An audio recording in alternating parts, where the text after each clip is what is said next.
Welcome sa pinakabagong serye na Kwento Mo, Ikukwento Ko. Sa kwentong ito, hindi dahilan ng pagiging marupok para sa isang matibay na relasyon. Ang karakter natin ay nagmula pa sa kamag-anak ko sa talampakan, so pangalanan natin siyang Marupok dahil nga napakarupok niya talaga. Si Marupok pala ay isang 37 years old. So actually, yung birthday niya is September 32. So sa edad niya, medyo ignorante siya sa pag-ibig. At nangyari nga yon sa maling pagkakataon, panahon, oras. In short, wala sa hulog yung relasyon nila. At dahil lang naman yun sa isang lalaki na may sabit lang naman, syempre katulad ng karamihan, una, bulag din si Marupok. Hindi niya talaga alam na may sabit pala yung jowa niya. Dahil nga yung karelasyon pala ng jowa niya ay nasa abroad. In short, long distance relationship si Dodong. Masaya naman yung relasyon nila, sweet. Actually, kinikilig-kilig pa nga daw yung matres niya. At itong si Dodong ay napaka-special daw ng treatment nito sa kanya. As in daw, inisip ni Marupok na ito na daw talaga yung Prince Charming niya, as in yung last na guy sa buhay niya.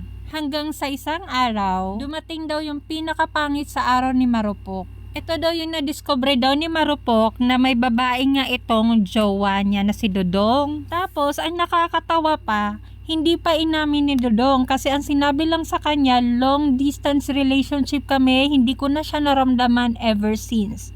So, eto nga at nagpakarupok nga si girl. So, dahil nga mahal ni girl si boy, si Dodong, naniwala siya dito as usual. Kainis, pinagsasama yung katangahan tsaka yung sa kabobohan. Di ba magkaiba yun? So, tumagal lang naman yung relasyon nila ng mga 1.5 year. Tapos, habang nasa relasyon nga sila nitong si Dodong, ay talagang nagsisikap daw si Dodong na hiwalayan na yung partner nito na nasa abroad. Ang kaso, etong si girl na nasa abroad, na girlfriend or karelasyon nga nitong si Dodong, ayaw nga daw pumayag at ayaw itong hiwalayin si Dodong. Tapos, sila pa nga daw itong binablackmail na magpapakamatay daw ito kung mangyari doon, hiwalayan o iwanan daw itong si girl. Curious talaga ako ng itsura ni Dodong. So, hanggang sa lumipas nga yung panahon na tatlo sila sa iisang relasyon. O diba, hindi lang siya marupok, martir pa. Asat ka pa. Hanggang sa dumating na nga yung araw na punong-puno na itong si Marupok at hindi na kaya yung sitwasyon nilang tatlo. Siya na nga mismo yung humiwalay kay Dodong. Ay, salamat naman. Pero kwento nga nitong pinsan ko na si Marupok, simula nung naghiwalay nga sila, talagang si Dodong lang yung iniisip niya. Ay, talaga naman. Fast forward nga tayo mga 6 months later. Nagkita na nga na naman sila ni Dodong. Tapos akala niya talaga, naka-move on na siya. So, akala niya lang pala yun. Kasi nung umiyak nga daw si Dodong sa harapan niya at inamin na mahal pa rin naman siya. Ayun, na-activate na naman yung pagiging marupok ng pinsan ko sa talampakan.